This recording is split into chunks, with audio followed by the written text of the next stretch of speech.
ইন্নাল হামদুলিল্লাহ আসসালাতু সালামু আলা রাসূলিল্লাহি সাল্লাল্লাহু আলাইহি সাল্লাম। সুপ্রিয় দর্শক শ্রোতা, সবাইকে অভিনন্দন জানাচ্ছি এবং সালাম জানাই, আসসালামু আলাইকুম। আজ পরকীয়া প্রসঙ্গে পর্ব 2। গত পর্বে আমরা পরকীয়া যে একটা সামাজিক ব্যাধি এবং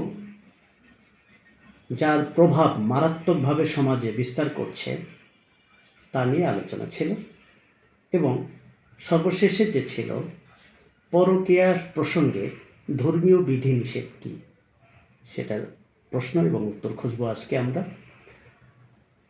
সেই প্রশ্ন উত্তরের শুরুতে যে প্রসঙ্গে আমাদের কথা বলা দরকার সেটা হলো কিছুর পাপ বা কিছু গুনাহ আছে যেগুলো সমাজে ব্যাপকভাবে বিস্তার লাভ করে এবং সামাজিক জীবনকে ব্যাহত করে, সামাজিক শৃঙ্খলা নষ্ট করে এবং সমাজে অনেকেরই হক যা অধিকার নষ্ট করে, যার কারণে সেই পাপগুলোকে, সেই পাপী বান্দাদেরকে আল্লাহ পাক চরমভাবে ঘৃণা করে।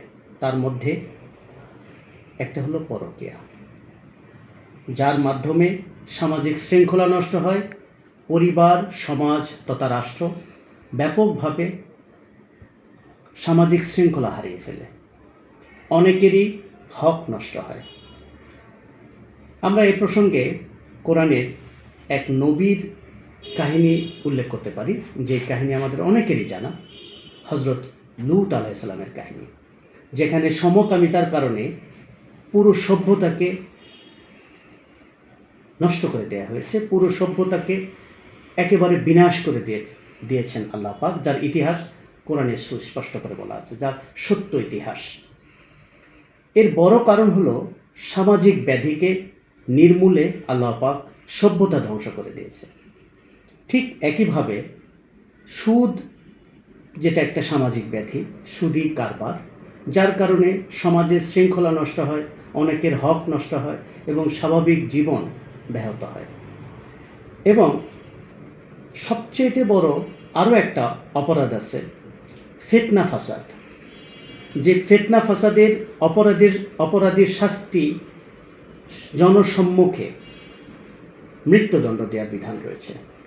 ঠিক একই রকম এই মৃত্যুদণ্ড দেওয়ার, জনসম্মুখে মৃত্যুদণ্ড হওয়ার মতো যে অপরাধ, সেটাই হলো জেনা বা ব্যভিচার। এই জেনা ব্যভিচারের শাস্তি সম্পর্কে আল্লাহ পাক নানাভাবেই উল্লেখ করেছেন এবং হজরত মুহাম্মদ সাল্লাল্লাহু আলাইহি ওয়াসাল্লাম তার হাদিসে অনেকভাবেই তার নির্দেশনা দিয়েছে।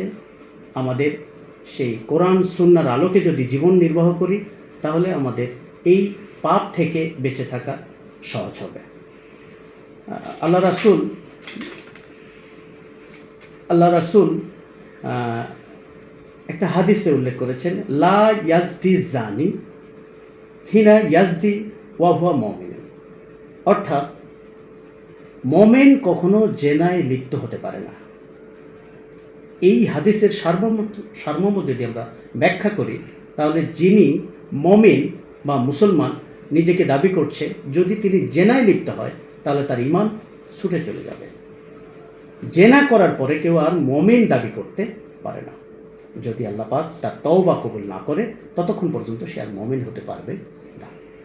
তো এমন সতর্কতার সহিত যদি কোনো মুমিন না থাকে, জেনায় যদি লিপ্ত থাকে, তার ঈমান থাকবে না। এটা হলো একটা সুস্পষ্ট হাদিস। অন্য একটা হাদিসে আছে যে আল্লাহ রাসূল সরাসরি একটা হাদিসে উল্লেখ করেছেন, দুটি জিনিসকে হেফাজত করতে হবে। একটা 2 চোয়ালের মধ্যবর্তী স্থান অর্থাৎ জিহ্বা, আর একটা 2 রানের মধ্যবর্তী স্থান অর্থাৎ লজ্জাস্থান। এটা নারী এবং পুরুষ উভয়ের জন্য এই নির্দেশনা। যদি কোনো উম্মত, আল্লাহ রাসূল এভাবেও অ্যাড্রেস করেছে, আমার উম্মতের মধ্যে যদি এই দুটি জিনিসকে হেফাজত করে, তাহলে তার জান্নাতের জিম্মাদার আমি স্বয়ং নিজে। তো অতএব অবশ্যই কোরআন সুন্নাহর আলোকে যদি জীবন নির্বাহ করি, তাহলে সেই ধর্মীয় মূল্যবোধ এবং ধর্মীয় মূল্যবোধের আলোকে সামাজিক মূল্যবোধ প্রতিষ্ঠিত হবে। এই মূল্যবোধের আলোকে যদি জীবন নির্বাহ করা হয়, আল্লাহকে ভয় করা হয়, আল্লাহর বিধি নিষেধ মেনে চলার চেষ্টা করা হয়, আল্লাহ রাসূলের সুন্নাহ মানা হয়, তাহলেই পরকীয়া নামক এই ব্যাধি থেকে বেরিয়ে আসা সম্ভব। ধন্যবাদ সবাইকে। আসসালামু আলাইকুম। আবার দেখা হবে পরবর্তী পর্বে। সবাই ভালো থাকবেন।